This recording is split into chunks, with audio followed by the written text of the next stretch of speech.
श्री शिवाय नमस्तुभ्यम। हरे कृष्ण। आप सभी का दिन शुभ हो। प्रिय श्रोताओं, आज हम शिव पुराण की कथा के 6वें दिवस में प्रवेश कर रहे हैं। बीते हुए प्रत्येक दिन में हमने शिव जी के अद्भुत रूप, उनकी करुणा, उनका तेज और उनका तप देखा। हर प्रसंग केवल एक कहानी नहीं बल्कि जीवन के किसी गहरे सत्य को प्रकट करता है। इस कथा को निरंतर और श्रद्धा पूर्वक सुनना, यही तो सच्ची भक्ति है। यदि आपने हर दिन इस यात्रा को अपनाया है तो ये केवल श्रवण नहीं, आत्मा की तपस्या बन चुकी होगी। और आज का अध्याय शुरू करने से पहले एक बार फिर से हम सभी प्रार्थना करें। हे महादेव, जैसे आपके त्रिनेत्र से ज्ञान का प्रकाश फूटता है, वैसे ही हमें भी इस कथा के माध्यम से विवेक और समर्पण की दृष्टि मिले। हमारे मन में कोई अहंकार न रहे, केवल भक्ति रहे और आपकी कृपा की छाया सदैव बनी रहे। हर हर महादेव। देवर्षि नारद ने पूछा, हे पूज्य पिताजी, दृढ़ता पूर्वक उत्तम व्रत का पालन करने वाले दक्ष ने तपस्या करके देवी से कौन सा वरदान प्राप्त किया तथा वे देवी किस प्रकार दक्ष की कन्या हुई? तब ब्रह्मा जी कहने लगे कि हे नारद, तुम धन्य हो। इन सभी मुनियों के साथ भक्ति पूर्वक इस प्रसंग को सुनो। मेरी आज्ञा पाकर उत्तम बुद्धि वाले महाप्रजापति दक्ष ने क्षीर सागर के उत्तर तट पर स्थित हो देवी जगदम्बिका को पुत्री के रूप में प्राप्त करने की इच्छा तथा उनके प्रत्यक्ष दर्शन की कामना के लिए उन्हें हृदय मंदिर में विराजमान करके तपस्या प्रारंभ कर दी। दक्ष ने मन को संयम में रखकर दृढ़ता पूर्वक कठोर व्रत का पालन करते हुए शौच, संतोष आदि नियमों से युक्त होकर 3000 दिव्य वर्षों तक तप किया। वे कभी जल पीकर रहते, कभी हवा पीते और कभी सर्वथा उपवास किया करते थे। भोजन के नाम पर कभी सूखे पत्ते चबा लेते थे। हे मुनिश्रेष्ठ नारद, तदंतर यम नियमादि से युक्त हो जगदम्बा की पूजा में लगे हुए दक्ष को देवी शिवा ने प्रत्यक्ष दर्शन दिया। जगन्मयी जगदम्बा का प्रत्यक्ष दर्शन पाकर प्रजापति दक्ष ने अपने आप को कृतकृत्य माना। वे कालिका देवी सिंह पर आरूढ़ थी। उनकी अंग कांति श्याम थी, मुख बड़ा ही मनोहर था। वे चारों भुजाओं से युक्त थी और हाथों में वरद, अभय, नील कमल और खड्ग धारण किए हुए थी। उनकी मूर्ति बड़ी ही मनोहारिणी थी। नेत्र कुछ कुछ लाल थे। खुले हुए केश बड़े सुंदर दिखाई देते थे। उत्तम प्रभा से प्रकाशित होने वाली उन जगदम्बा को भलीभांति प्रणाम करके दक्ष विचित्र वचनावलियों द्वारा उनकी स्तुति करते हुए कहने लगे। दक्ष ने कहा, हे जगदम्ब, हे महामाये, जगदीशे, महेश्वरी, आपको नमस्कार है। आपने कृपा करके मुझे अपने स्वरूप का दर्शन कराया है। हे भगवती, हे आद्य, मुझ पर प्रसन्न होइए। शिव रूपिणी प्रसन्न होइए। भक्त वरदायिनी प्रसन्न होइए। जगन्माये, आपको मेरा नमस्कार है। श्री ब्रह्मा जी कहते हैं, हे मुने, संयत चित्त वाले दक्ष के इस प्रकार स्तुति करने पर महेश्वरी शिवा ने स्वयं ही उनके अभिप्राय को जान लिया। तब भी दक्ष से इस प्रकार कहने लगी, हे दक्ष, तुम्हारी इस उत्तम भक्ति से मैं बहुत संतुष्ट हूँ। तुम अपना मनोवांछित वर मांगो, तुम्हारे लिए मुझे कुछ भी अदेय नहीं है। तब जगदम्बिका की ये बात सुनकर प्रजापति दक्ष बड़े प्रसन्न हुए और उन शिवा को बारंबार प्रणाम करते हुए बोले, हे जगदम्ब, हे महामाये, यदि आप मुझे वर देने के लिए उद्यत हैं तो मेरी बात सुनिए और प्रसन्नता पूर्वक मेरी इच्छा पूर्ण कीजिए। मेरे स्वामी जो भगवान शिव है, वे रुद्र नाम धारण करके ब्रह्मा जी के पुत्र रूप से अवतीर्ण हुए हैं। वे परमात्मा शिव के पूर्णावतार हैं, परंतु आपका कोई अवतार नहीं हुआ, फिर उनकी पत्नी कौन होगी? अतः हे शिवे, आप भूतल पर अवतीर्ण होकर उन महेश्वर को अपने रूप लावण्य से मोहित कीजिए। देवी, आपके सिवा दूसरी कोई स्त्री रुद्रदेव को कभी मोहित नहीं कर सकती, इसलिए आप मेरी पुत्री होकर इस समय महादेव जी की पत्नी होइए। इस प्रकार सुंदर लीला करके आप हर मोहिनी अर्थात भगवान शिव को मोहित करने वाली बनिए। देवी, यही मेरे लिए वर है। ये केवल मेरे ही साथ की बात हो ऐसा कभी नहीं सोचना चाहिए। इसमें मेरे ही साथ संपूर्ण जगत का भी हित है। ब्रह्मा, विष्णु और शिव में से ब्रह्मा जी की प्रेरणा से ही मैं यहाँ आया हूँ। प्रजापति दक्ष के ऐसे वचन सुनकर जगदम्बिका शिवा हंस पड़ी और मन ही मन भगवान शिव का स्मरण करके यों बोली, तात, हे प्रजापति दक्ष, मेरी उत्तम बात सुनो। मैं सत्य कहती हूँ, तुम्हारी भक्ति से मैं अत्यंत प्रसन्न होकर तुम्हें संपूर्ण मनोवांछित वस्तु देने के लिए उद्यत हूँ। दक्ष, यद्यपि मैं महेश्वरी हूँ, तथापि तुम्हारी भक्ति के अधीन होकर तुम्हारी पत्नी के गर्भ से तुम्हारी पुत्री के रूप में अवतीर्ण होंगी, इसमें कोई संशय नहीं। अनग, मैं अत्यंत दुस्सह तपस्या करके ऐसा प्रयत्न करूंगी जिससे महादेव जी का वर पाकर उनकी पत्नी हो जाऊं। इसके सिवा और किसी उपाय से कोई कार्य सिद्ध नहीं हो सकता, क्योंकि वे भगवान सदाशिव सर्वथा निर्विकार हैं, ब्रह्मा और विष्णु के भी सेव्य हैं तथा नित्य परिपूर्ण रूप ही हैं। मैं सदा उनकी दासी और प्रिया हूँ। प्रत्येक जन्म में वे नाना रूपधारी शंभु ही मेरे स्वामी होते हैं। भगवान सदाशिव अपने दिए हुए वर के प्रभाव से ब्रह्मा जी की भ्रकुटी से रुद्र रूप में अवतीर्ण हुए हैं। मैं भी उनके वर से उनकी आज्ञा के अनुसार यहाँ अवतार लूंगी। हे तात, अब तुम अपने घर को जाओ।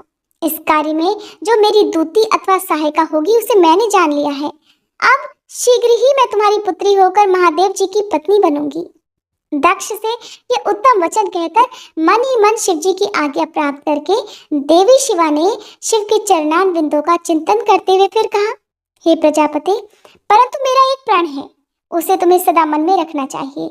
मैं उस प्रण को सुना देती हूँ, तुम उसे सत्य समझो, मिथ्या मत मानो।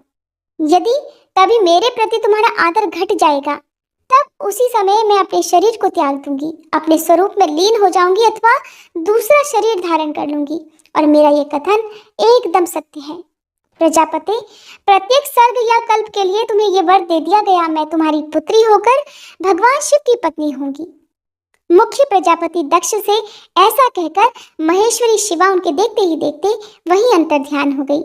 दुर्गा जी के अंतर्ध्यान होने पर दक्ष भी अपने आश्रम को लौट गए और ये सोचकर प्रसन्न रहने लगे कि अब देवी शिवा मेरी पुत्री होने वाली हैं। ब्रह्मा जी कहते हैं, हे नारद, प्रजापति दक्ष अपने आश्रम में जाकर मेरी आज्ञा पाकर हर्ष भरे मन से नाना प्रकार की मानसिक सृष्टि करने लगे। उस प्रजा सृष्टि को बढ़ती हुई न देखकर प्रजापति दक्ष ने अपने पिता मुझ ब्रह्मा से कहा, ब्राह्मण, हे तात, हे प्रजानाथ, प्रजा बढ़ ही नहीं रही है। हे प्रभु, मैंने जितने जीवों की सृष्टि की थी वे सब तो उतने ही रह गए हैं। हे प्रजानाथ, मैं क्या करूं? जिस उपाय से ये जीव अपने आप बढ़ने लगे वो उपाय मुझे बताइए, तदनुसार मैं प्रजा की सृष्टि करूंगा और इसमें कोई संशय नहीं। तब मैंने कहा कि हे तात, हे प्रजापति दक्ष, मेरी उत्तम बात सुनो और उसके अनुसार ही कार्य करो। सुरश्रेष्ठ भगवान शिव तुम्हारा कल्याण करेंगे। हे प्रजेश, प्रजापति पंचजन अर्थात वीरण की जो परम सुंदरी पुत्री असकनी है उसे तुम पत्नी रूप से ग्रहण करो। स्त्री के साथ मैथुन धर्म का आश्रय ले तुम पुनः इस प्रजा सर्ग को बढ़ाओ। आस्तिकनी जैसी कामिनी के गर्भ से तुम बहुत सी संतानें उत्पन्न कर सकोगे। तदंतर मैथुन धर्म से प्रजा की उत्पत्ति करने के उद्देश्य से प्रजापति दक्ष ने मेरी आज्ञा के अनुसार वीरण प्रजापति की पुत्री के साथ विवाह किया। अपनी पत्नी वीरणी के गर्भ से प्रजापति दक्ष ने 10,000 पुत्र उत्पन्न किए जो हर्यश्व कहलाए। हे मुने, वे सब के सब पुत्र समान धर्म का आचरण करने वाले हुए। पिता की भक्ति में तत्पर रहकर वे सदा वैदिक मार्ग पर ही चलते थे। एक समय पिता ने उन्हें प्रजा की सृष्टि करने का आदेश दिया। तब वे सभी दाक्षायण नामधारी पुत्र सृष्टि के उद्देश्य से तपस्या करने के लिए पश्चिम दिशा की ओर गए। वह नारायण सर नामक परम पावन तीर्थ है, जहाँ दिव्य सिंधु नद और समुद्र का संगम हुआ है। उस तीर्थ जल का ही निकट से स्पर्श करते उनका अंतःकरण शुद्ध और ज्ञान से संपन्न हो गया। उनकी आंतरिक मल राशि धुल गई और वे परमहंस धर्म में स्थित हो गई। दक्ष के वे सभी पुत्र पिता के आदेश में बंधे हुए थे, अतः मन को सुस्थिर करके प्रजा की वृद्धि के लिए वह तप करने लगे। वे सभी सत्पुरुषों में श्रेष्ठ थे। हे नारद, जब तुम्हें पता लगा कि हर्यश्व गण सृष्टि के लिए तपस्या कर रहे हैं, तब भगवान लक्ष्मीपति के हार्दिक अभिप्राय को जानकर तुम स्वयं उनके पास गए और आदर पूर्वक इस प्रकार बोले, नारायण नारायण, दक्षपुत्र हर्यश्वगण, तुम लोग पृथ्वी का अंत देखे बिना सृष्टि रचना करने के लिए कैसे उद्यत हो गए? ब्रह्मा जी कहते हैं, हे नारद, हर्यश्व आलस्य से दूर रहने वाले थे और जन्मकाल से ही बड़े बुद्धिमान थे। वे सब के सब तुम्हारा उपर्युक्त कथन सुनकर स्वयं उस पर विचार करने लगे। उन्होंने ये विचार किया कि जो उत्तम शास्त्र रूपी पिता के निवृत्ति परक आदेश को नहीं समझता, वो केवल रज आदि गुणों पर विश्वास करने वाला पुरुष सृष्टि निर्माण का कार्य कैसे आरंभ कर सकता है? ऐसा निश्चय करके वे उत्तम बुद्धि और एक चित्त वाले दक्ष कुमार नारद को प्रणाम करके और उनकी परिक्रमा करके ऐसे पथ पर चले गए जहां जाकर कोई वापस नहीं लौटता है। नारद, तुम भगवान शंकर के मन हो और मुने, तुम समस्त लोकों में अकेले विचरा करते हो। तुम्हारे मन में कोई विकार नहीं है क्योंकि तुम सदा महेश्वर की मनोवृत्ति के अनुसार ही कार्य करते हो। जब बहुत समय बीत गया तब मेरे पुत्र प्रजापति दक्ष को ये पता लगा कि मेरे सभी पुत्र नारद से शिक्षा पाकर नष्ट हो गए हैं, अर्थात मेरे हाथ से निकल गए। इससे उन्हें बड़ा दुख हुआ। वे बार बार कहने लगे, उत्तम संतानों का पिता होना शोक का ही स्थान है, क्योंकि श्रेष्ठ पुत्रों के बिछड़ जाने से पिता को बड़ा कष्ट होता है। शिव जी की माया से मोहित होने से दक्ष को पुत्र वियोग के कारण बहुत शोक होने लगा। तब मैंने आकर अपने पुत्र दक्ष को बड़े प्रेम से समझाया और सांत्वना दी। देव का विधान प्रबल होता है इत्यादि बातें बताकर उनके मन को शांत किया। मेरे सांत्वना देने पर दक्ष पुनः पंचकन्या आसकनी के गर्भ से शबलाश्व नाम के एक सहस्त्र पुत्र उत्पन्न किए। पिता का आदेश पाकर वे पुत्र भी प्रजा सृष्टि के लिए दृढ़ता पूर्वक प्रतिज्ञा पालन का नियम लेकर उसी स्थान पर गए जहां उनके सिद्धि को प्राप्त हुए बड़े भाई गए थे। नारायण सरोवर के जल का स्पर्श होने मात्र से उनके सारे पाप नष्ट हो गए और उनके अंतःकरण में शुद्धता आ गई और वे उत्तम व्रत के पालक शबलाश्व ब्रह्मा का जप करते हुए वहां बड़ी भारी तपस्या करने लगे। उन्हें प्रजा सृष्टि के लिए उद्यत जान तुम पुनः पहले की तरह ईश्वरी गति का स्मरण करते हुए उनके पास गए और वही बात कहने लगे जो उनके भाइयों से पहले ही कह चुके थे। मुने, तुम्हारा दर्शन अमोघ है, इसलिए तुमने उनको भी भाइयों का ही मार्ग दिखलाया। अतएव वे भाइयों के ही पथ पर ऊर्ध्व गति को प्राप्त हुए। उसी समय प्रजापति दक्ष को बहुत से उत्पात दिखाई दिए। इससे मेरे पुत्र दक्ष को बड़ा विस्मय हुआ और वे मन ही मन बहुत दुखी हुए। फिर उन्होंने पूर्ववत तुम्हारी ही करतूत से अपने पुत्रों का नाश हुआ सुना। इससे उन्हें बड़ा आश्चर्य हुआ। वे पुत्र शोक से मूर्छित होकर अत्यंत कष्ट का अनुभव करने लगे। फिर दक्ष ने तुम पर बड़ा क्रोध किया और कहने लगे, ये नारद बड़ा दुष्ट है। दैववश उसी समय तुम दक्ष पर अनुग्रह करने के लिए वहां आ पहुंचे। तुम्हें देखते ही शोकावेश से युक्त हुए दक्ष के ओठ रोष से फड़कने लगे। तुम्हें सामने पाकर वे धिक्कारने और निंदा करने लगे। दक्ष कहने लगे, ओ नीच, तुमने ये क्या किया? तुमने झूठ मूठ साधुओं का बाना पहन रखा है। इसी के द्वारा ठगकर हमारे भोले भाले बालकों का जो तुमने भिक्षुओं का मार्ग दिखलाया है, ये अच्छा नहीं किया। तुम बड़े ही निर्दय और शठ हो। इसीलिए तुमने हमारे इन बालकों के जो अभी ऋषि ऋण, देव ऋण और पितृ ऋण से मुक्त नहीं हो पाए थे, लोक और परलोक दोनों के श्रेय का नाश कर डाला। और जो पुरुष इन तीनों ऋणों को उतारे बिना ही मोक्ष की इच्छा मन में लिए माता पिता को त्याग कर घर से निकल जाता है, सन्यासी हो जाता है, वह अधोगति को प्राप्त होता है। तुम निर्दय और बड़े निर्लज्ज हो। बच्चों की बुद्धि में भेद पैदा करने वाले हो और अपने सुयश को स्वयं ही नष्ट कर रहे हो। हे मूढ़ मते, तुम भगवान विष्णु के पार्षदों में व्यर्थ ही घूमते फिरते हो। अधमाधम, तुमने बारंबार मेरा अमंगल किया है। अतः आज से तीनों लोकों में विचरते हुए तुम्हारा पैर कहीं स्थिर नहीं रहेगा अथवा कहीं भी तुम्हें ठहरने के लिए सुस्थिर ठौर ठिकाना नहीं मिलेगा। नारद, यद्यपि तुम साधु पुरुषों द्वारा सम्मानित हो, तथापि उस समय दक्ष ने शोकवश तुम्हें वैसा श्राप दे डाला। वे ईश्वर की इच्छा को समझ ही नहीं सके। शिव जी की माया ने उन्हें अत्यंत मोहित कर दिया था। हे मुने, तुमने उस शाप को चुपचाप ग्रहण कर लिया और अपने चित्त में विकार तक नहीं आने दिया। यही तो ब्रह्म भाव है। ईश्वर कोटि के महात्मा पुरुष स्वयं शाप को मिटा देने में समर्थ होने पर भी उसे सह लेते हैं।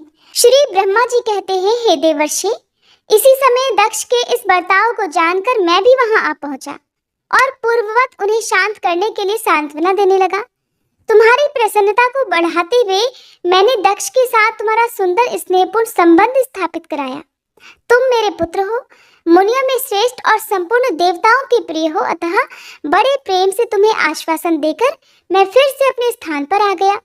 तदंतर प्रजापति दक्ष ने मेरी अनुनय के अनुसार अपनी पत्नी के गर्भ से 60 सुंदर कन्याओं को जन्म दिया और आलस्य रहित होकर धर्म आदि के साथ उन सभी का विवाह कर दिया। हे मुनीश्वर, मैं उसी प्रसंग को बड़े प्रेम से कह रहा हूँ, तुम सुनो। हे मुने, दक्ष ने अपनी 10 कन्याएं विधि पूर्वक धर्म को ब्याह दी। 13 कन्याएं कश्यप मुनि को दे दी और 27 कन्याओं का विवाह उन्होंने चंद्रमा के साथ कर दिया। भूत या बहुपुत्र अंगिरा तथा कृशास्व को उन्होंने 2-2 कन्याएं दी और शेष 4 कन्याओं का विवाह तार्क्ष अर्थात अरिस्टनेमी के साथ कर दिया। इन सब की संतान परंपराओं से तीनों लोक भरे पड़े हैं, अतः विस्तार भय से उनका वर्णन नहीं किया जाता। कुछ लोग शिवा या सती को दक्ष की ज्येष्ठ पुत्री बताते हैं, दूसरे लोग उन्हें मझली पुत्री मानते हैं, तो कुछ लोग अन्य सबसे छोटी पुत्री मानते हैं। कल्प भेद से ये तीनों मत ठीक है। पुत्र और पुत्रियों की उत्पत्ति के पश्चात पत्नी सहित प्रजापति दक्ष ने बड़े प्रेम से मन ही मन जगदम्बिका का ध्यान किया, साथ ही गदगद वाणी से प्रेम पूर्वक उनकी स्तुति भी की। बारंबार अंजलि बांधकर नमस्कार करते हुए वे विनीत भाव से देवी को मस्तक झुकाते थे। इससे देवी शिवा संतुष्ट हुई और उन्होंने अपने प्रण की पूर्ति के लिए मन ही मन विचार किया कि अब मैं वीरिणी के गर्भ से अवतार लूं। ऐसा विचार कर वे जगदम्बा दक्ष के हृदय में निवास करने लगी। हे मुनि श्रेष्ठ, उस समय दक्ष की बड़ी शोभा होने लगी। फिर उत्तम मुहूर्त देखकर दक्ष ने अपनी पत्नी में प्रसन्नता पूर्वक गर्भाधान किया। तब दयालु शिवा दक्ष पत्नी के चित्त में निवास करने लगी। उनमें गर्भधारण के सभी चिन्ह प्रकट हो गए। हे तात, उस अवस्था में वीरिणी की शोभा भी बढ़ गई और उसके चित्त में अधिक हर्ष छा गया। भगवती शिवा के निवास के प्रभाव से वीरिणी महामंगल रूपिणी हो गई। दक्ष ने अपने कुल संप्रदाय, वेद ज्ञान और हार्दिक उत्साह के अनुसार बड़ी प्रसन्नता के साथ पुंसवन आदि संस्कार संबंधी श्रेष्ठ क्रियाएं संपन्न की। उन कर्मों के अनुष्ठान के समय महान उत्सव हुआ। प्रजापति ने ब्राह्मणों को उनकी इच्छा के अनुसार धन दिया। उस अवसर पर वीरिणी के गर्भ में देवी का निवास हुआ जानकर श्री विष्णु आदि सभी देवताओं को बड़ी प्रसन्नता हुई। उन सब ने वहां आकर जगदम्बा का स्तवन किया और समस्त लोगों का उपकार करने वाली देवी शिवा को बारंबार प्रणाम किया। ये सब देवता प्रसन्नचित हो दक्ष प्रजापति तथा वीरिणी की भूरी भूरी प्रशंसा करके अपने अपने स्थान को लौट गए। हे नारद, जब 9 महीने बीत गए तब लौकिक गति का निर्वाह कराकर 10वें महीने के पूर्ण होने पर चंद्रमा आदि ग्रहों तथा ताराओं की अनुकूलता से युक्त सुखद मुहूर्त में देवी शिवा शीघ्र ही अपनी माता के सामने प्रकट हुई। उनके अवतार लेते ही प्रजापति दक्ष बड़े प्रसन्न हुए और उन्हें महान तेज से दैदीप्यमान देखकर उनके मन में ये विश्वास हो गया कि साक्षात वे शिवा देवी ही मेरी पुत्री के रूप में प्रकट हुई हैं। उसी समय आकाश से फूलों की वर्षा होने लगी, मेघ जल बरसाने लगे। हे मुनीश्वर, सती के जन्म लेते ही संपूर्ण दिशाओं में तत्काल शांति छा गई। देवतागण आकाश में खड़े होकर मांगलिक बाजे बजाने लगे। अग्निशालाओं की बुझी हुई अग्नियां सहसा प्रज्वलित हो उठी और सब कुछ परम मंगलमय हो गया।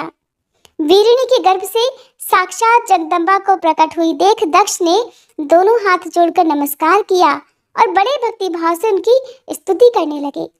बुद्धिमान दक्ष के स्तुति करने पर जगन माता शिवा उस समय दक्ष से इस प्रकार बोली जिससे माता वीरिणी ना सुन सके। देवी कहने लगी, हे प्रजापते, तुमने पहले पुत्री रूप में मुझे प्राप्त करने के लिए मेरी आराधना की थी। तुम्हारा वह मनोरथ आज सिद्ध हो गया। अब तुम उस तपस्या के फल को ग्रहण करो। उस समय दक्ष से ऐसा कहकर देवी ने अपनी माया से शिशु रूप धारण कर लिया और शैशव भाव प्रकट करती हुई वे वहां रोने लगी। उस बालिका का रुदन सुनकर सभी स्त्रियां और दासियां बड़े वेग से बड़ी प्रसन्नता के साथ वहां आ पहुंची। आसिकनी की पुत्री का अलौकिक रूप देखकर उन सभी स्त्रियों को बड़ा हर्ष हुआ। नगर के सभी लोग उस समय जय जयकार करने लगे। गीत और वाद्यों के साथ बड़ा भारी उत्सव होने लगा। पुत्री का मनोहर मुख देखकर सबको बड़ी ही प्रसन्नता हुई। दक्ष ने वैदिक और कुलोचित आचार का विधि पूर्वक अनुष्ठान किया, ब्राह्मणों को दान दिया और दूसरों को भी धन बांटा। सब और यथोचित गान और नृत्य होने लगे। भांति भांति के मंगल कृत्यों के साथ बहुत से बाजे बजने लगे। उस समय दक्ष ने समस्त सद्गुणों की सत्ता से प्रशंसित होने वाली अपनी उस पुत्री का नाम बड़ी प्रसन्नता के साथ उमा रख दिया। तदंतर संसार में लोगों की ओर से उसके और भी नाम प्रचलित हो गए। जो सब के सब महान, मंगलदायक और विशेषतः समस्त दुखों का नाश करने वाले हैं। वीरिणी और महात्मा दक्ष अपनी पुत्री का पालन करने लगे तथा वह शुक्ल पक्ष की चंद्रकला के समान दिनों दिन अब बढ़ने लगी। हे नारद, बाल्यावस्था में भी समस्त उत्तमोत्तम गुण उसमें उसी तरह प्रवेश करने लगे जैसे शुक्ल पक्ष के बाल चंद्रमा में भी समस्त मनोहारिणी कलाएं प्रविष्ट हो जाती हैं। दक्ष कन्या सती सखियों के बीच बैठी बैठी जब अपने भावों में निमग्न होती थी तब बारंबार भगवान शिव की मूर्ति को चित्रित करने लगती थी। मंगलमयी सती जब बाल्योचित सुंदर गीत गाती तब वह स्थाणु, हर और रुद्र नाम लेकर स्मर शत्रु शिव का स्मरण किया करती थी। श्री ब्रह्मा जी कहते हैं, नारद, एक दिन मैंने तुम्हारे साथ जाकर पिता के पास खड़ी हुई सती को देखा। वह तीनों लोगों की सारभूता सुंदरी थी। उसके पिता ने मुझे नमस्कार करके तुम्हारा भी सत्कार किया। ये देखकर लोक लीला का अनुसरण करने वाली सती ने भक्ति और प्रसन्नता के साथ मुझको और तुम्हें भी प्रणाम किया। नारद, इसके बाद सती की ओर देखते हुए हम और तुम दक्ष के दिए हुए शुभ आसन पर बैठ गए।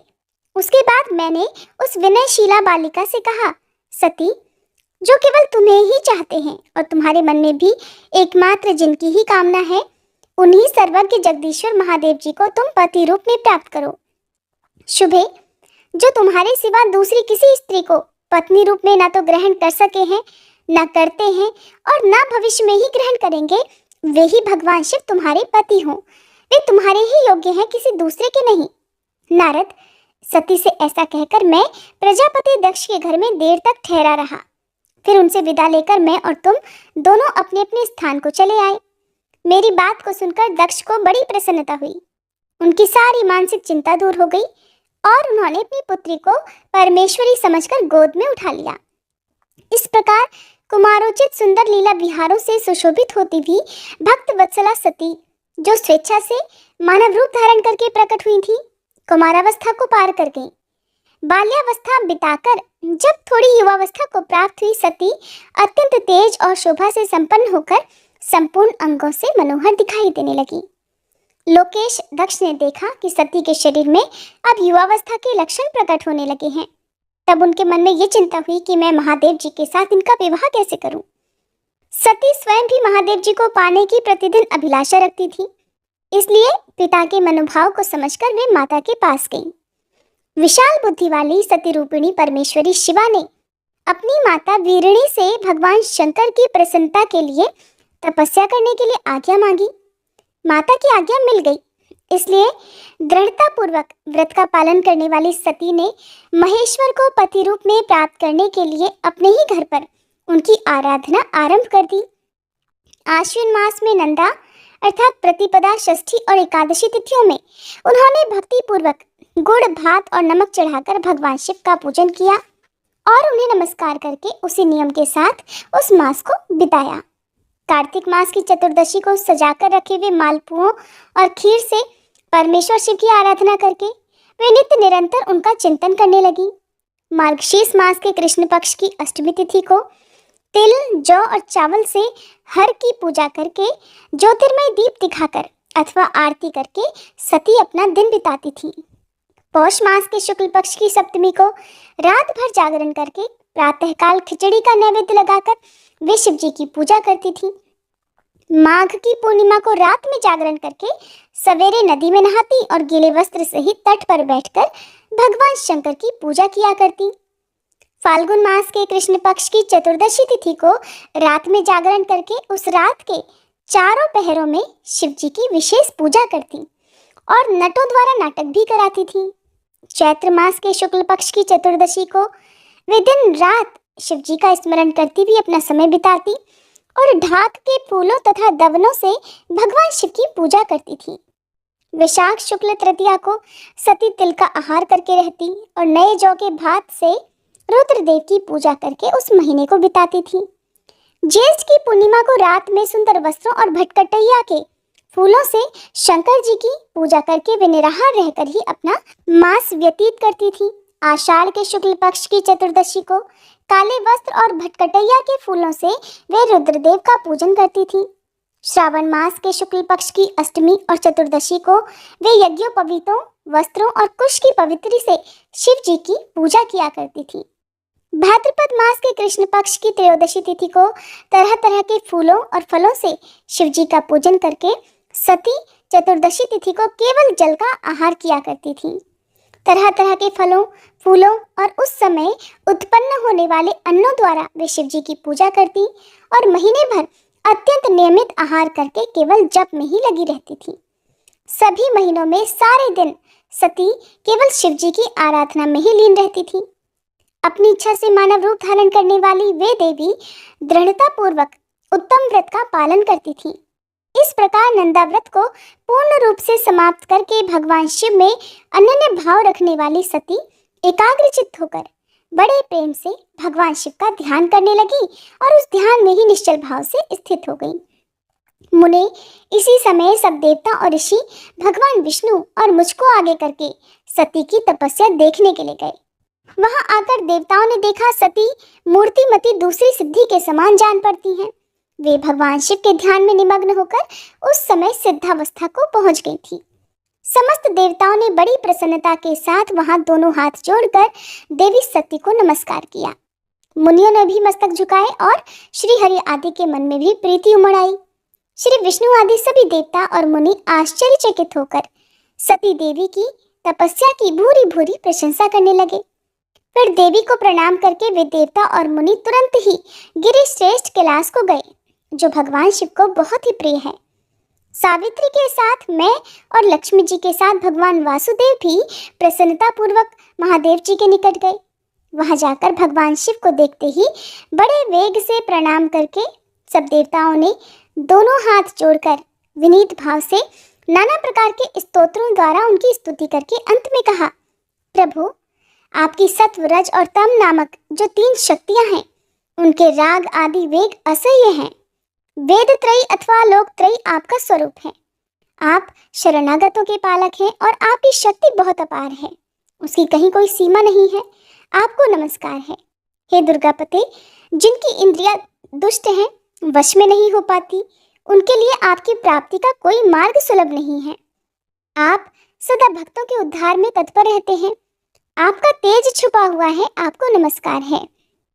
ब्रह्मा जी कहते हैं, नारद, इस प्रकार महादेव जी की स्तुति करके श्री विष्णु आदि सब देवता उत्तम भक्ति से मस्तक झुकाए प्रभु शिव जी के आगे चुपचाप खड़े हो गए।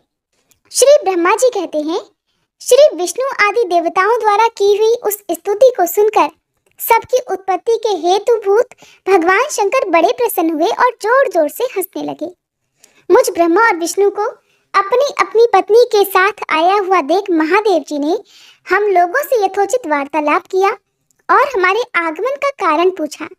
रुद्र बोले, हे हरे, हे विधे तथा हे देवताओं और महर्षियों, आज निर्भय होकर यहाँ अपने आने का ठीक ठीक कारण तो बताओ। तुम लोग यहाँ किस लिए आए हो और कौन सा कार्य आन पड़ा है, वह मैं सब कुछ सुनना चाहता हूँ, क्योंकि तुम्हारे द्वारा की गई स्तुति से मेरा मन बहुत प्रसन्न है। मुने, महादेव जी के इस प्रकार पूछने पर भगवान विष्णु की आज्ञा से मैंने वार्तालाप आरंभ किया। मुझ ब्रह्मा ने कहा, हे देवाधिदेव महादेव, हे करुणा सागर, हे प्रभु, हम दोनों इन देवताओं और ऋषियों के साथ जिस उद्देश्य से यहाँ आए हैं उसे सुनिए। हे वृषभध्वज, विशेषतः आपके लिए ही हमारा यहाँ आगमन हुआ है, क्योंकि हम तीनों सहार्थी हैं। सृष्टि चक्र के संचालन रूप प्रयोजन की सिद्धि के लिए एक दूसरे के सहायक हैं। सहार्थी को सदा परस्पर यथायोग्य सहयोग करना चाहिए, अन्यथा ये जगत टिक नहीं सकता। हे महेश्वर, कुछ ऐसे असुर उत्पन्न होंगे जो मेरे हाथ से मारे जाएंगे, कुछ भगवान विष्णु के और कुछ आपके हाथों नष्ट होंगे। महाप्रभु, कुछ असुर ऐसे भी होंगे जो आपके वीर्य से उत्पन्न हुए पुत्र के हाथों से ही मारे जा सकेंगे। प्रभु, कभी कोई विरले ही असुर ऐसे होंगे जो माया के हाथों द्वारा वध को प्राप्त होंगे। आप भगवान शंकर की कृपा से ही देवताओं को सदा उत्तम सुख प्राप्त होगा। घोर असुरों का विनाश करके आप जगत को सदा स्वास्थ्य और अभय प्रदान करेंगे। अथवा ये भी संभव है कि आपके हाथ से कोई असुर मारे ना जाए, क्योंकि आप सदा योग युक्त रहते हुए भी राग द्वेष से रहित हैं तथा एकमात्र दया करने में ही लगे रहते हैं। हे ईश, यदि वे असुर भी आराधित हो, आपकी दया से अनुग्रहित होते रहें, तो सृष्टि और पालन का कार्य भला कैसे चल सकता है। अतः हे वृषभध्वज, आपको प्रतिदिन सृष्टि आदि के उपर्युक्त कार्य करने के लिए तैयार रहना चाहिए। यदि सृष्टि पालन और संहार रूप कर्म न करने हो, तब तो हमने माया से जो भिन्न भिन्न शरीर धारण किए हैं, उनकी कोई उपयोगिता अथवा औचित्य ही नहीं है। वास्तव में हम तीनों एक ही हैं, कार्य के भेद से भिन्न भिन्न देह धारण करके स्थित हैं। यदि कार्य भेद न सिद्ध हो, तब तो हमारे रूप भेद का कोई प्रयोजन ही नहीं है। हे देव, एक ही परमात्मा महेश्वर तीन स्वरूपों में अभिव्यक्त हुए हैं। इस रूप भेद में उनकी अपनी माया ही कारण है। वास्तव में प्रभु स्वतंत्र हैं। वे लीला के उद्देश्य से ही ये सृष्टि आदि कार्य करते हैं। भगवान श्री हरि उनके बाएं अंग से प्रकट हुए हैं, मैं ब्रह्मा उनके दाएं अंग से प्रकट हुआ हूँ, और आप रुद्रदेव उन सदाशिव के हृदय से आविर्भूत हुए हैं। अतः आप ही शिव के पूर्ण रूप हैं। हे प्रभु, इस प्रकार अभिन्न रूप होते हुए भी हम तीन रूपों में प्रकट हैं। हे सनातन देव, हम तीनों उन्हीं भगवान सदाशिव और शिवा के पुत्र हैं। इस यथार्थ तत्व का आप हृदय से अनुभव कीजिए।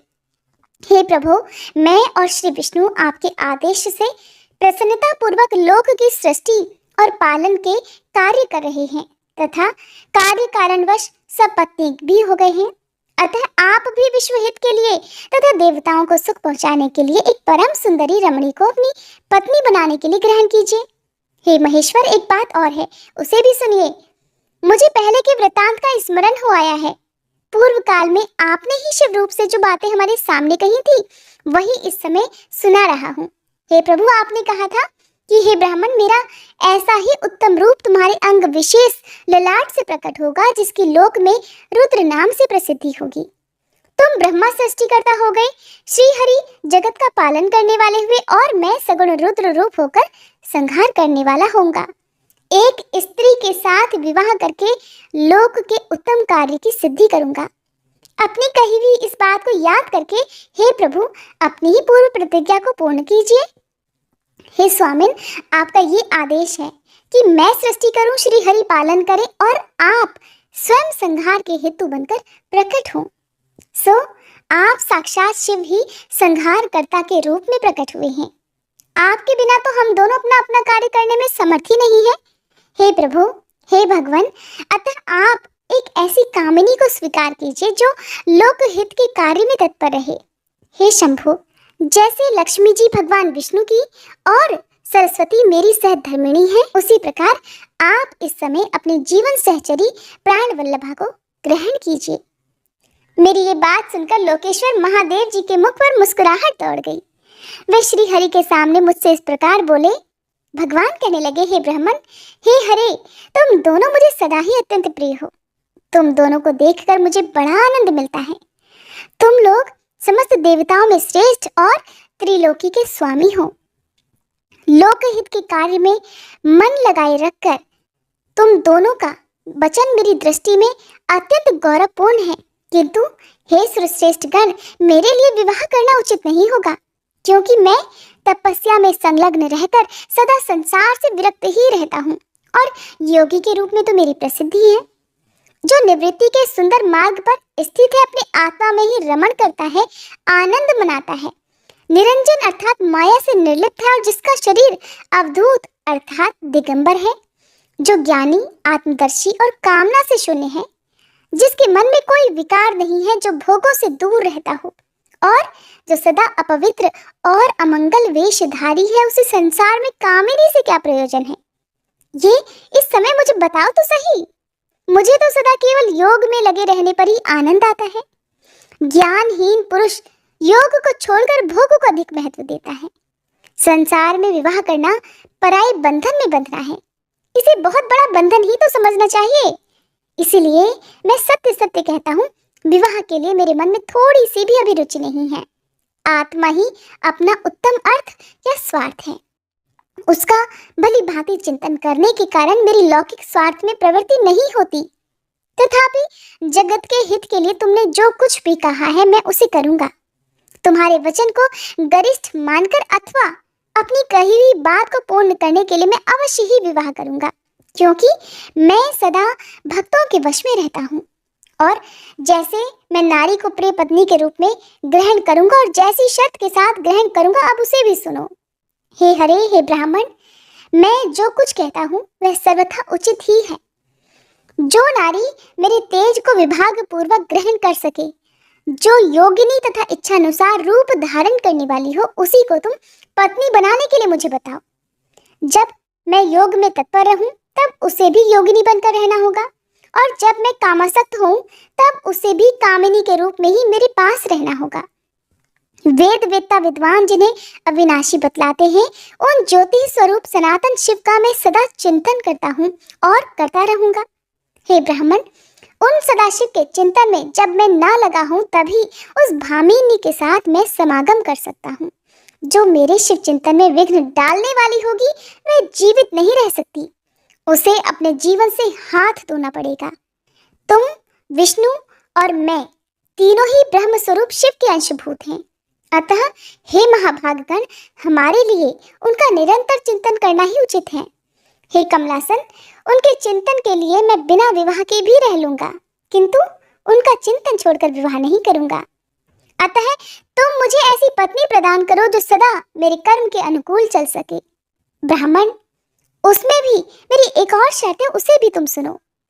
यदि उस स्त्री का मुझ पर और मेरे वचन पर अविश्वास होगा तो मैं उसका त्याग कर दूंगा। उनकी ये बात सुनकर मैंने और श्री हरि ने मंद मुस्कान के साथ मन ही मन प्रसन्नता का अनुभव किया। फिर मैं विनम्र होकर कहने लगा कि हे नाथ, हे महेश्वर, हे प्रभु, आपने जैसी नारी की खोज आरंभ की है वैसे ही स्त्री के विषय में मैं आपको प्रसन्नता पूर्वक कह रहा हूँ। साक्षात सदाशिव की धर्म पत्नी जो उमा है, वे ही जगत का कार्य सिद्ध करने के लिए भिन्न भिन्न रूपों में प्रकट हुई हैं। हे प्रभु, सरस्वती और लक्ष्मी, ये दो रूप धारण करके वे पहले ही यहाँ आ चुकी है। इनमें लक्ष्मी तो श्री विष्णु की प्राण वल्लभा हो गई और सरस्वती मेरी। अब हमारे लिए वे तीसरा रूप धारण करके प्रकट हुई हैं।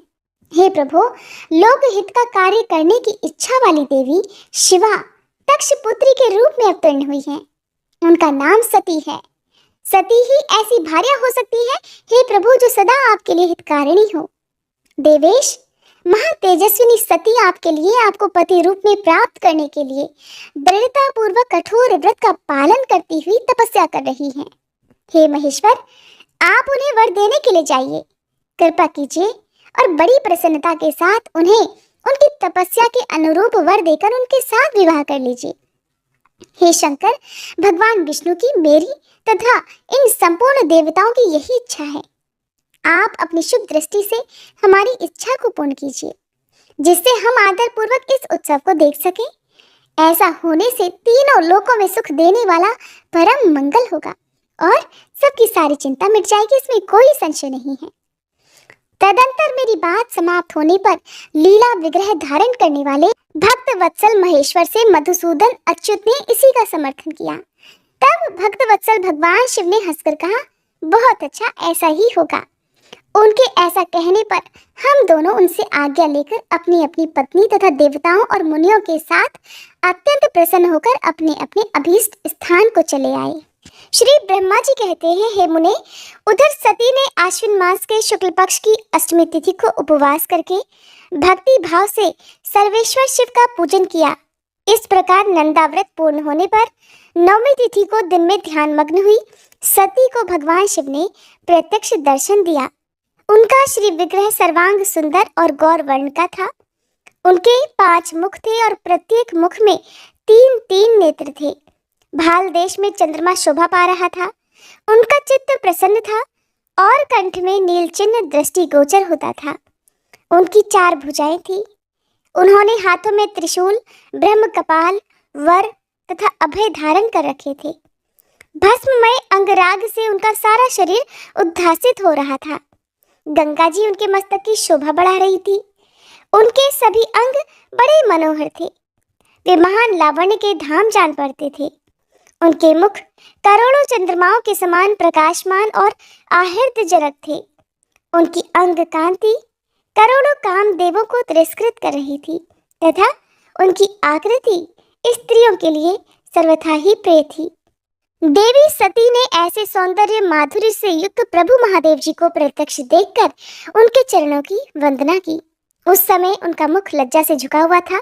तपस्या के पुंज का फल प्रदान करने वाले महादेव जी उन्हीं के लिए कठोर व्रत धारण करने वाली सती को पत्नी बनाने के लिए प्राप्त करने की इच्छा रखते हुए भी उनसे इस प्रकार बोले। महादेव जी ने कहा, उत्तम व्रत का पालन करने वाली हे दक्ष नंदिनी, मैं तुम्हारे इस व्रत से बहुत प्रसन्न हूँ, इसलिए कोई वर मांगो। तुम्हारे मन को जो अभीष्ट होगा वही वर मैं तुम्हें दूंगा। श्री ब्रह्मा जी कहते हैं, हे मुने, जगदीश्वर महादेव जी यद्यपि सती के मनोभाव को जानते थे तो भी उनकी बात सुनने के लिए कहने लगे, देवी कोई वर मांगो। परंतु सती लज्जा के अधीन हो गई थी, इसलिए उनके हृदय में जो बात थी उसे वे स्पष्ट शब्दों में कह न सकी। उनका जो अभीष्ट मनोरथ था वह लज्जा से आच्छादित हो गया। प्राण वल्लभ भगवान शिव का प्रिय वचन सुनकर देवी सती अत्यंत प्रेम में मग्न हो गई।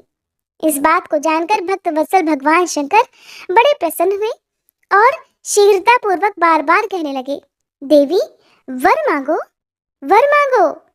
सत्पुरुषों के आश्रयभूत अंतर्यामी शंभु देवी सती की भक्ति के वशीभूत हो गए थे। तब सती ने अपनी लज्जा को रोककर महादेव जी से कहा, हे वर देने वाले प्रभु, मुझे मेरी इच्छा के अनुसार ऐसा वर दीजिए जो टल ना सके। भक्त वत्सल भगवान शंकर ने देखा कि सती अपनी बात पूरी नहीं कह पा रही हैं। तब वे स्वयं ही उनसे बोले, हे देवी, तुम मेरी भार्या हो जाओ। अपने अभीष्ट फल को प्रकट करने वाले उनके इस वचन को सुनकर आनंद मग्न हुई देवी सती चुपचाप खड़ी रह गई, क्योंकि वे तो मनोवांछित वर पा चुकी थी। फिर दक्ष कन्या प्रसन्न होकर दोनों हाथ जोड़कर मस्तक झुकाकर भक्त वत्सल शिव से बारंबार इस प्रकार कहने लगी, हे देवादिदेव महादेव, हे प्रभु, हे जगतपते, आप मेरे पिता को कहकर वैवाहिक विधि से मेरा पाणी ग्रहण कीजिए। ब्रह्मा जी कहते हैं, हे नारद, सती की ये बात सुनकर भक्त वत्सल महेश्वर ने प्रेम से उनकी ओर देखकर कहा, प्रिय, ऐसा ही होगा। तब दक्ष कन्या सती भी भगवान शिव को प्रणाम करके भक्ति पूर्वक विदा मांग जाने की आज्ञा प्राप्त करके मोह और आनंद से युक्त होकर अपनी माता जी के पास लौट गई। इधर भगवान शिव भी हिमालय पर अपने आश्रम में प्रवेश करके दक्ष कन्या सती के वियोग से कुछ कष्ट का अनुभव करते हुए उन्हीं का चिंतन करने लगे। हे देवर्षि, फिर मन को एकाग्र करके लौकिक गति का आश्रय लेकर भगवान शंकर ने मन ही मन मेरा स्मरण किया। त्रिशूलधारी महेश्वर के स्मरण करने पर उनकी सिद्धि से प्रेरित होकर मैं तुरंत ही उनके सामने जा खड़ा हुआ। हे तात, हिमालय के शिखर पर जहां सती के वियोग का अनुभव करने वाले महादेव जी विद्यमान थे, वहीं मैं सरस्वती के साथ उपस्थित हो गया। हे देवर्षि, सरस्वती सहित मुझे आया देखकर देवी सती के प्रेम पाश में बंधे हुए शिवजी उत्सुकता पूर्वक इस प्रकार बोले, हे ब्राह्मण, मैं जब से विवाह के कार्य में स्वार्थ बुद्धि कर बैठा हूँ, तब से अब मुझे इस स्वार्थ में ही स्वत्व सा प्रतीत होने लगा है। दक्ष कन्या सती ने बड़ी भक्ति से मेरी आराधना की है। उसके नंदाव्रत के प्रभाव से मैंने उसे अभीष्ट वर देने की घोषणा की है। हे ब्राह्मण, तब उसने मुझसे ये वर मांगा कि आप मेरे पति हो जाइए। ये सुनकर सर्वथा संतुष्ट होकर मैंने भी कह दिया कि तुम मेरी पत्नी हो जाओ। तब दाक्षायणी सती मुझसे इस प्रकार बोली कि हे जगतपते, आप मेरे पिता को सूचित करके वैवाहिक विधि से मुझे ग्रहण कीजिए। हे ब्राह्मण, उसकी भक्ति से संतोष होने के कारण मैंने उसका वह अनुरोध भी स्वीकार कर लिया। विधाता, तब सती अपनी माता के घर चली गई और मैं यहाँ चला आया। इसलिए अब तुम मेरी आज्ञा से दक्ष के घर जाओ और ऐसा यत्न करो जिससे प्रजापति दक्ष शीघ्र ही मुझे अपनी कन्या का दान कर दें। उनके इस प्रकार आज्ञा देने पर मैं कृतकृत्य और प्रसन्न हो गया तथा उन भक्त वत्सल विश्वनाथ से इस प्रकार बोला, हे भगवान, हे शंभु, आपने जो कुछ कहा है उस पर भलीभांति विचार करके हम लोगों ने पहले ही उसे सुनिश्चित कर दिया है। हे वृषभध्वज, इसमें मुख्यतः देवताओं का और मेरा भी स्वार्थ है। दक्ष स्वयं ही आपको अपनी पुत्री प्रदान करेंगे, किंतु आपकी आज्ञा से मैं भी उनके सामने आपका ये संदेश कह दूंगा। सर्वेश्वर महाप्रभु महादेव जी से ऐसा कहकर मैं अत्यंत वेगशाली रथ के द्वारा दक्ष के घर जा पहुंचा। नारद जी ने पूछा, हे वक्ताओं में श्रेष्ठ महाभाग विधाता, बताइए, जब सती घर पर लौटकर आई तब दक्ष ने उनके लिए क्या किया? ब्रह्मा जी कहने लगे, तपस्या करके मनोवांछित वर पाकर देवी सती जब घर को लौट गई तब वहां उन्होंने माता पिता को प्रणाम किया। सती ने अपनी सखी के द्वारा माता पिता को तपस्या संबंधी सब समाचार कहलवाया।